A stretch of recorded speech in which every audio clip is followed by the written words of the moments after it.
할렐루야. 오늘은 칭찬받는 믿음이라는 제목으로 마태복음 15장 21절부터 28절에 있는 말씀을 가지고 여러분한테 말씀 전하도록 하겠습니다. 먼저 좋은 게 오심을 환영합니다.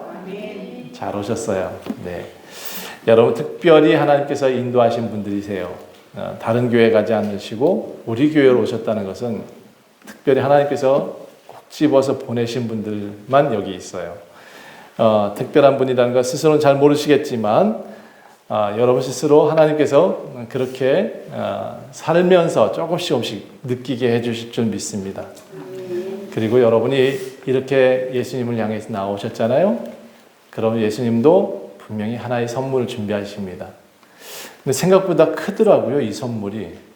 제가 보니까 선물이 작지가 않아요. 기대하셔도 될 것 같아요. 지난주에 제가 집에 대한 소중함을 좀 알게 됐어요.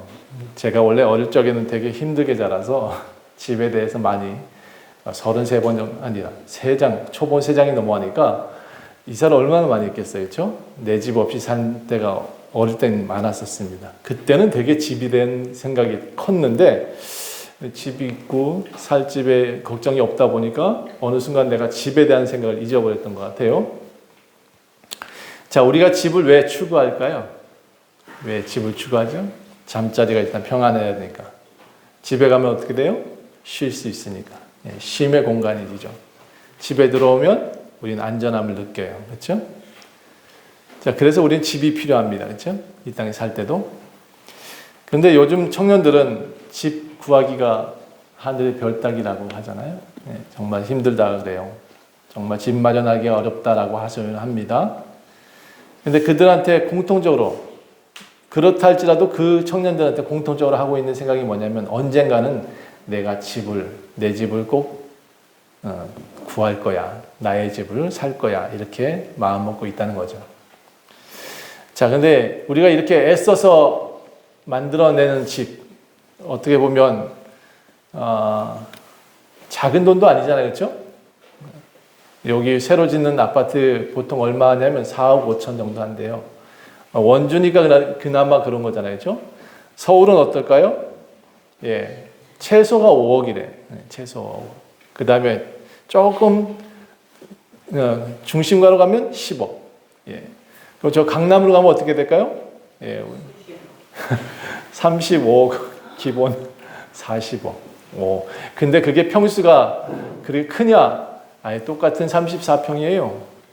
그런데도 그렇게 차이가 나요. 근데 왜 이렇게 열심히 준비하는 걸까요? 그 집을. 왜 이렇게 큰 돈을 들여서 그걸 살까요? 마치 한 1000년을 살 것처럼 한 35억 줬으면 1000년 살아야 되는 거 아니에요? 그렇잖아요. 그렇죠? 1000년 살아야 된다는데 그 35억짜리 집이 이제 앞으로 재개발한대요. 예. 강남에 있는 어떤 그런 아파트 이야기입니다. 부셔야 된대요. 그리고 다시 지어야 된대요. 그래요. 뭐 어차피 그 땅덩어리가 그렇게 비싸니까 좋은 집, 그만큼 가치가 있는 집이 될지 모르겠으나 좀 생각해 봅시다. 그 집이 여러분이 만약에 샀다고 쳐요. 그럼 몇 년 살 수 있을까? 우리 오늘 젊은 청년이 하나가 하셨어요. 아마 집을 샀다고 칩시다. 몇 년 살 수 있을까요? 아직 한 20대니까 한 60년, 80년 살 수 있을지도 몰라요. 그런데 만약에 우리 저기 원영신 자매처럼 저하고 나이가 똑같으니까 한 55세쯤 됐으면 이제 어떻게 할까? 남은 생에 열심히 살아도 30년? 네, 그렇죠. 그 집에 살 수 있는 시간이 한 30년 될 수 있을 것 같아요. 잘 살아요. 자, 그런데 35억, 45억 정도 됐으면 한 1000년 정도는 살아야 되는 게 맞는데, 그렇죠? 근데 우리는 분명히 그렇게 살지 못한단 말이죠. 한 30년 정도 지난 집은 우리가 뭐라 그래요? 헌지. 헌지. 맞아요. 그리고 노후주택이라 그래요. 노후주택. 이런 집은 또 집값이 떨어졌다고 집에 안 들어가려고 하는 사람도 있잖아요. 그렇죠? 우리가 집을 사놨는데 30억, 40억 되는 집이 그게 팔지 않으면 그 돈이 다시 회수가 안 되는 거잖아요. 그렇죠? 참 이상해요. 자, 이렇게 오랫동안 준비한 집이 1000년을 간다 그러면 저는 그렇게 사라고 하고 싶은데 제가 생각하기엔 그렇게 오래 살 것 같지가 않아요. 오래 살아봐야 한 30년 살 것 같아. 그런데 너무 비싸단 말이죠. 그렇죠? 제가 이제 가끔 이제 핸드폰 들고 유튜브를 좀 보게 되면 예능을 하는 어떤 친구들이 나와서 프로그램 하는 거 봤어요. 근데 그 중에 어떤 이가 장례 지도사입니다 하고 나온 어떤 청년이 있었어요. 청년이 아주 젊더라고요. 20대 후반쯤 됐을까?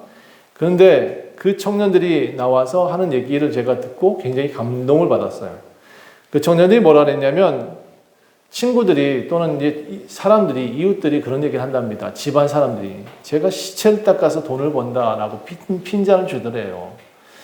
근데 이 청년 지도사들이 젊음에도 불구하고 이런 말을 했어요. 사람들은 참 이상합니다. 누구나 다 한 번은 죽는데 사람들은 그 죽음에 대해서 관심이 없는 것 같습니다. 아주 영원히 살 것처럼 사는 것 같은데 우리가 좀 생각을 해봐야 됩니다. 잠시 사는 것인데 너무나 오랫동안 살려고 하는 것 같아서 안타깝습니다. 이 청년들은 이미 많은 사람들을 이제 저 땅으로 보내는 사람들이잖아요. 그러다 보니까 뭔가 알게 된 것 같아요. 삶의 의미를. 누구에게나 마지막 온다는 것을 그들은 알고 있었습니다. 그래서 마지막을 어떻게 준비할 것이냐가 굉장히 중요합니다라는 말을 거기서 했어요. 제가 굉장히 큰 공감을 가졌습니다.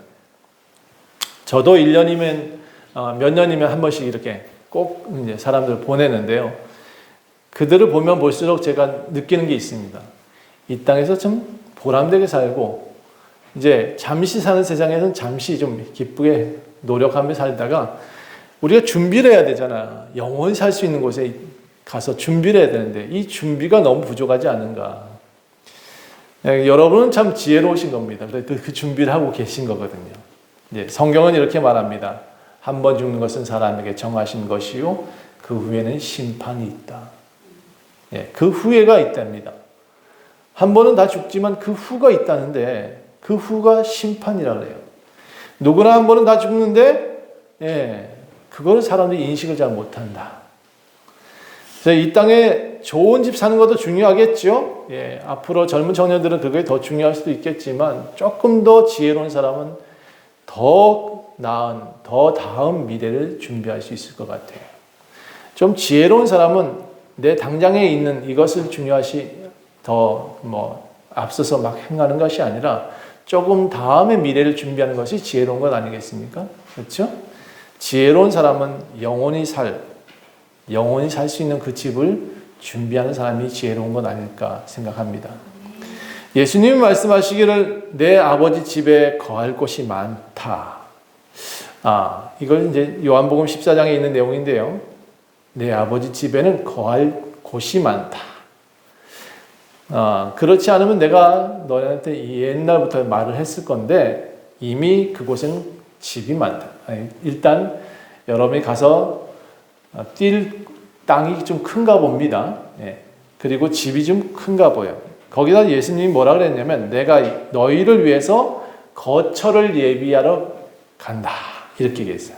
예수님이 부활할 때 내가 너희들을 위해서 거처, 그러니까 집을 만들러 하나님 나라가 간다. 이렇게 표현했어요. 가서 너희를 위해서 거처를 예비하면 내가 다시 와서 너희를 내게로 영접해서 나 있는 곳에 너희도 있게 할 것이다. 하나님 나라가 이제 예수님과 함께 사는 그런 마을로 가는 겁니다. 근데 이 거처라는 것이요, 단순히 몇백 년만 있는 것이 아니라 영원히 거할 수 있는 집이라고 변하고 있습니다. 예수님이 여러분의 집을 준비하고 계시대요. 그럼 여러분은 지금 뭘 해야 되냐? 이 땅에서 지금 잘하고 있는 일입니다. 예수님께 예배하는 자, 그들한테 예수님이 거처를 예배해 주시겠다고 되어져 있어요. 예수님을 잘 믿고 삶이 여정이 끝나는 그 시점, 그 시점에 예수님은 여러분의 영혼을 당신이 있는 그 집에다가 데려다가 놓으실 것 같습니다.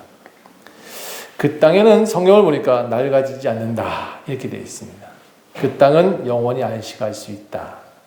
그 땅은 당신이 태양이 되고 빛이 되고 바람이 되고 숨결이 되고 먹을 것이 다 되어주고 언제나 물이 넘쳐나는 그런 곳이다. 여러분, 이 영원한 집은 여러분이 상상하는 그 이상일 겁니다. 그 이상을 여러분 예수님은 준비하고 계시다는 사실을 꼭 기억하시고 이 땅에 욕심내지 말고요. 이 땅의 집에 너무 욕심내지 말고 그 땅을 준비하는 여러분 되셨으면 좋겠습니다. 원주 좋은 그리스도 교회 성도님들은 더 큰 집을 주실 줄 믿습니다. 제가 하나님께 약속을 좀 받았습니다. 자, 오늘 본문에는 한 여인이 등장을 해요. 이 여인은 예수님이 살고 있는 동네와는 조금 떨어진 두로와 시돈이라는 동네에 살고 있었습니다. 이스라엘과 국경이 넘어가는 다른 나라 사람들이에요. 국경이 넘어가는 곳이에요. 두로와 시돈이라는 곳은 가나안 백성들이 살던 사람들. 그 나라가 수로보니게 해가지고 이방인들입니다. 이스라엘 입장에서 보면, 우리가 보는 입장에서 보면 저 일본인들이라는 거예요. 국경이라고 표현했으니까 딱 넘어가는 거 보면 아마 중국과 같은 그런 근접 국경에 살았던 것 같아요. 예수님이 그 여인을 그 이스라엘에서 국경을 넘어가서 예수님이 그 여인을 만났다는 얘기가 오늘 나오는 겁니다. 마가복음에서는 이 여인을 수로보니게 여인이라고 표현합니다. 이 여인이 예수님과 살고 있는 이 동네와는 가깝게 살았긴 했지만 히브리인들이 입장에서 봤을 때는, 이스라엘 사람들을 봤을 때는 그 사람들은 전부 다 천시받는 민족입니다. 이방인. 우리는 중국 사람들 보고 얘기를 하잖아요. 떼노? 네. 그렇게 얘기를 했잖아요. 뭐라고 했지? 일본인들 보고는 뭐라고 했어? 네, 과연 말하기 좀 힘든 말을 해가면서 그들 천시했던 것을 기억합니다. 물론 일본인도 우리나라 사람들 보고 그렇게 불렀습니다. 자, 근데 이 히브리인들이 항상 무시하던 그 땅에 있던 이 두로와 시돈에 살고 있던 이 가나안 여인, 이 여인은 사실 이 이스라엘에 넘어오지를 못합니다. 왜냐하면 당신들은 이방인입니다. 이스라엘 땅을 밟을 수 없습니다 하고 국경을 막고 있던 그런 상황이었거든요.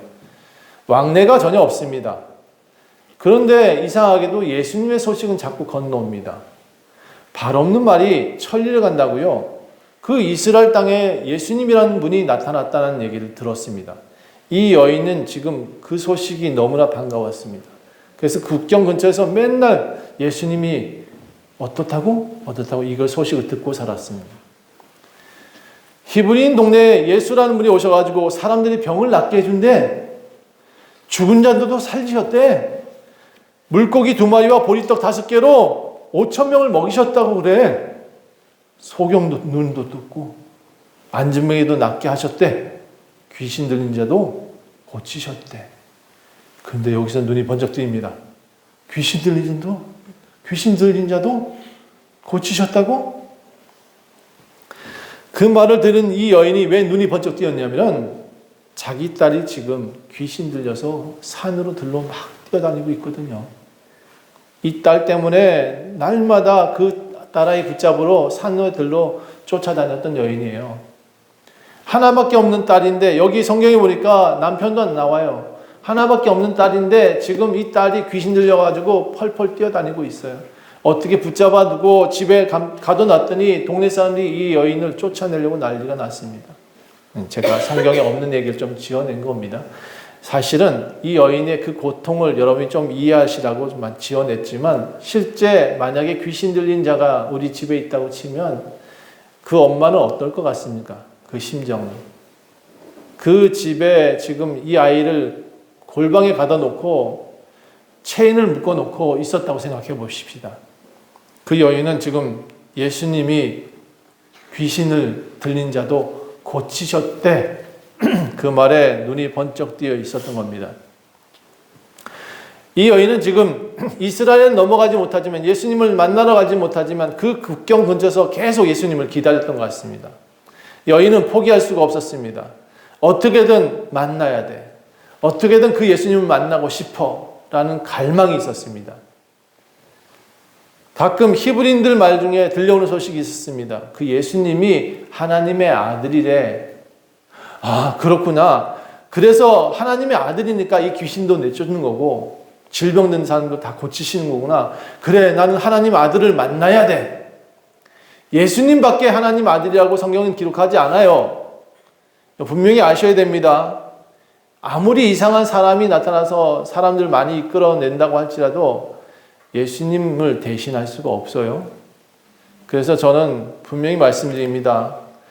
아무리 큰 교회나 작은 교회나 예수님을 선포하는 교회가 진짜 좋은 교회지, 예수님 외에 다른 사람을 높이고 이상한 퍼포먼스, 헬기 타고 내려와가지고 모든 사람들 사열시키고, 그리고 깃발 흔들어대고 위에 흰옷 입고 검정색 입어라 통일시키는 그런 이단들은 절대 가지 마셨으면 좋겠습니다. 자, 어쨌든 다시 이 여인은 포기할 수가 없었죠. 예수님을 만나려고 그 국경 근처를 계속 붙들고 다녔습니다. 이 아이를 끌고 그곳까지 왔습니다.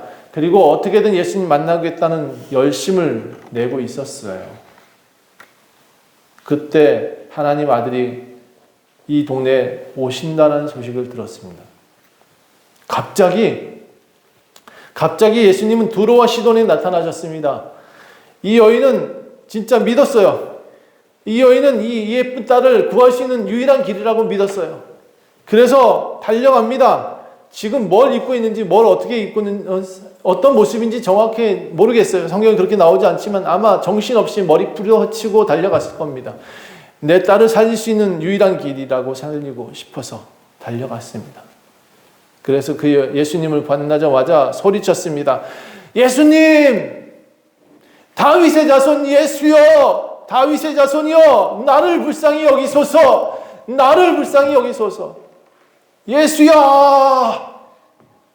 내 딸이 흉악한 귀신 들렸습니다. 주여! 살려주십시오. 근데 이상하죠. 이 예수님이 그 땅에 지금 사실 쉬러 왔는데, 그 전에 어떤 일이 있었냐면 수많은 사람들이, 귀신 들린 자들이 쫓아와가지고 병을 다 고쳐줬거든요. 5,000명을 먹였어요. 그러니까 얼마나 피곤합니까? 거기다 또 바리새인들, 사두개인들이, 이 종교 지도자들이 예수님을 막 핍박을 막 했었거든요. 그래서 아이고 힘들어. 저 땅에 가면 좀 편하겠지 하고 잠깐 국경 건너서 남의 땅에 갔는데, 해필 이 여인이 쫓아와가지고 주여! 다윗의 자손 예수여! 내 딸을 살려주시오! 내 딸이 귀신 들렸습니다! 얼마나 소리를 지르는지, 아이고 듣기 싫어. 제가 왜 이렇게 소리 질까? 제자들이 말을 합니다. 좀 보내시죠 예수님.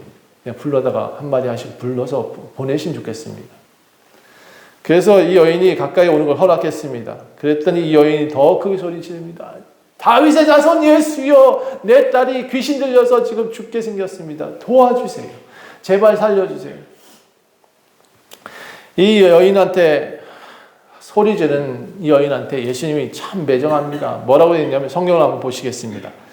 이 가나안 여인한테 뭐라고 했는지, 정말 이게 성경이 쓰여져 있다는 것 자체가 저는 정말 놀라웠습니다. 24절 볼게요. 예수께서 대답하여 이르시되 나는 이스라엘의 집에 어린 양 외에 다른 데로 보내심을 받지 아니하였다. 25절 다시 보세요. 여자가 와서 예수께 절하여 이르되 주여 저를 도와주소서라고 또 간구합니다. 28절 보세요. 대답하여 이르시되 자녀의 떡을 취하여 개들에게 던짐이 마땅하지 않나이다. 이 여인을 뭐라고 불렀냐면 개새끼. 이 여인한테 뭐라 그랬냐면 개라고 불렀다고. 개라고. 야, 나는 이스라엘의 어린 양한테 온 목자다. 나는 그 어린 양한테 줄 떡을 개한테 줄 수 없어 라고 말을 한 겁니다. 그런데 이 여인이 놀라운 말을 합니다. 그래요, 나 개새끼 맞아요. 이렇게 말을 했어. 나 개 맞습니다. 예, 가나안 여인의 입장에서 보면 사실 이 얘기를 들으면 처음 보는 사람한테 욕을 들었다 치면 욕해야 되잖아. 멱살 잡고 흔들어대서 싸워야 되잖아. 근데 이 여인이 뭐라 그래요? 예, 나 개 맞아요. 나 개 맞습니다. 뭐라고 성경에 나와 있냐면, 네, 저 자녀의 떡을 취하여 개들의 던짐이 마땅하지 아니하다 그렇게 말했는데 네, 저 개 맞아요. 그런데 27절 보세요. 여자가 이르되 주여 옳습니다. 네, 제가 개 맞아요. 개들도 그런데 제 주인의 상에서 떨어지는 부스러기를 먹지 않습니까? 개들도 주인이 먹던 그 떡 부스러기 떨어지면 먹지 않습니까? 여러분, 이 여인이 한 말에 예수님이 크게 감동을 하십니다. 여자여, 내 믿음이 크도다. 내 소원대로 될 것이다. 여러분, 이 여인이 그 성경에 보니까 그날 그 시간 그 시간에 자기 딸이 낳았다라고 되어져 있습니다. 나 걔 맞아요, 걔. 네, 걔 새끼. 그런데 하나님, 내 딸 살리고 싶어요. 내 딸을 살려내고 싶어요. 나는 이 딸을 위해서 살았는데 이 딸을 좀 살려주고 싶어요. 부모가 되면 다 이 마음 다 알아요. 네, 이 아이를 살리고 싶은 마음 다 알 거예요. 이 아이를 살리고자 자기 목숨 다 버리고 자존심 다 버리고 주님께 나와서 나 걔 맞아요. 걔 맞아. 나는 좀 걔라도 괜찮으니까 얘 좀 살려줘요. 라고 소리치고 외치고 자존심 다 내려놓고 머리 다 풀어헤치고 그리고 달려나와서 엉엉 울면서 예수님께 부르짖습니다. 여러분, 우리 중에 자녀가 아프면 어떻게 할 거예요? 우리 중에 자녀들을 위해서 살고 있는 여러분, 이 엄마의 마음 이해하시잖아요? 저는 이 아이 엄마를 보고 같이 울음이 울컥 나왔습니다. 우리 부모들은 다 알아요. 자녀를 위해서 어떻게 살지 신장에 띄워줄 수 있어요. 간, 홍판 다 띄워줄 수 있어요. 우리 부모들은 그럴 수 있어요. 이 여인은 그런 마음으로 지금 달려와서 예수님께 부르짖습니다. 그러니까 구원을 받는 거예요. 그러니까 자녀가 복을 받는 거예요. 예수님이 병자들을 피해서 달려서 다른 지역에 왔지만 도리어 이 여인의 그 말 한마디에 힘을 얻습니다. 예수님도 그 말 한마디에 힘을 얻고 다시 자기 땅에 돌아갑니다. 가보니까 29절 보니까 갈릴리 호숫가 가보니 웬일 또 사람들이 엄청 몰려왔네요. 예, 저는 사람, 장애인, 맹민, 말 못하는 사람, 기타 여러 데리고 와서 예수님 발 앞에 내려놓고 고쳐달라고 얘기를 하네요. 말 못한 사람이 말을 하고 장애인이 온전하게 되고 저는 사람이 걸고 맹인이 보는 것을 보게 만들어 주셨습니다. 예수님은 그 건너편에 건너가서 힘을 다시 얻고 와서 다시 이 사람을 고치기 시작합니다. 자, 그렇게 열심히 고치다 보니까 한 3일이 지났네요. 3일이 지났더니 사람들이 남자만 4,000명이 또 모였더랍니다. 그리고 자녀들, 아이들까지 합쳐보면 한 12,000명이 모인 거예요. 그렇게 많은 이들이 모였으니까 이제 어떻게 해요? 3일 지나니까 배고프잖아요. 예수님이 보시기에 그들이 불쌍히 여겨져서 그들이 나와 함께 있은 지 사흘이나 됐으니까 먹을 것이 없네. 저들이 기진해서 굶어서 보내지 못할 것 같다. 굶겨 보내지 못할 것 같으니까 밥 좀 먹여서 보내라 라고 제자들한테 말을 했어요. 근데 이 제자들이 한다는 얘기가 이렇습니다. 참 제가 보니까 믿음이라는 게 이런 것 같습니다. 제자들은 그 전에 5,000명을 먹이는 걸 봤거든요. 그런데 이런 소리를 합니다. 예수님, 저희가 이 광야에서 어떻게 저 많은 사람들이 배불리 먹을 수 있을 정도의 떡을 구하겠습니까? 이렇게 말하는 거예요. 이 문제를 해결해 줄 수 있는 방법이 자기네한테는 없다. 예, 맞죠. 맞는 말이긴 한데 조금 이상해요. 왜 나는 그 5,000명을 먹였던 사건이 있었으면 예수님, 저 이 떡이 여기 몇 개 있는데 이걸로 하나님 어떻게 해보시죠 하고 들고 올 줄 알았어. 근데 한다는 얘기가 그런 얘기를 하는 거예요. 이 사람도 얼마나 떡을 먹여야 되겠습니까? 이거 얼마나 많은 걸 가지고 와야 제가 이 사람들 먹이겠습니까? 이렇게 질문하는 거 보면 참 계산적이라는 생각이 들었습니다. 전 예수님 믿는 사람들이 다 이렇게 똑같은 계산적인 삶을 살고 있지 않는가라는 생각을 좀 다시 해봤습니다. 분명히 어제는 우리가 기적을 보았는데, 분명히 어제 우리가 딸을 살리는 기적을 보았는데, 제자들은 유일하게 똑같은 말을 하고 있더라. 우리가 예수님 믿다가 참 좋은 일들이 많이 일어났습니다. 기적도 많이 일어났죠. 그런데 어느 순간 잘 살게 되잖아요. 어느 순간 평안하잖아요. 똑같이 계산적으로 얘기를 하더라고. 저는 우리 믿는 사람들은 제발 우리 원주 좋은교회 사람 성도들은 그러지 않았으면 좋겠습니다. 따라합시다. 어제의 기적을 잊지 않겠습니다. 네, 믿음은요, 어제의 기적을 잊지 않는 것이 믿음입니다. 그래서 어쨌든 이 제자들이 못 구한다라고 말하니까 그럼 너네들한테 떡이 몇 개 있냐라고 예수님이 다시 물어보십니다. 그러니까 7개 작은 생선 2마리가 있습니다 하고 이제 다 그제서야 예수님 앞에 드렸습니다. 그러니까 예수님이 무리를 명해서 다 앉아라 하고 땅에 앉히신 다음에 다시 그 7개의 떡과 생선 2마리를 가지고 기도하십니다. 예수님의 손에 들려갔으니까 어떻게 됐을까요? 거기서 하나 떡 떼어주니까 다시 7개의 떡이 생기고 다시 2마리 주니까 또 다시 2마리가 생겼습니다. 제가 이걸 현대의 사회복지로 표현했습니다. 제가 1만 원을 누구한테 후원하면 6배가 돼서 후원된다고 말씀드렸습니다. 요즘 세상이 그렇다는 거죠. 이 사회복지가 여기서 나왔다고 분명히 말씀드렸습니다. 여러분, 우리는 예수님의 기적을 지금도 보고 있습니다. 그러면 우리는 믿음을 가지고 이렇게 말을 해야 됩니다. 예수님, 여기 7개 떡이 있습니다. 예수님, 생선 2마리밖에 없습니다. 제가 가진 것 보잘것 없지만 제가 가진 건 몇천 원밖에 없습니다. 근데 이거 가지고 하나님 그래도 크게 쓰십시오. 이래야 되는 겁니다. 우리의 믿음은 사실 이래야 됩니다. 우리 예수님께 나온 여러분들은 앞으로 이렇게 믿으셔야 됩니다.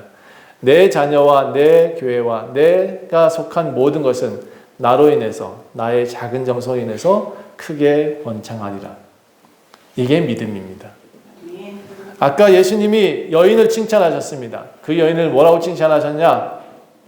이 크도다. 이와 같이 큰 믿음이 없다라고 제자들한테 말씀하셨습니다. 예수님은 제자들한테 보여주려고 그곳에 가신 것 같습니다.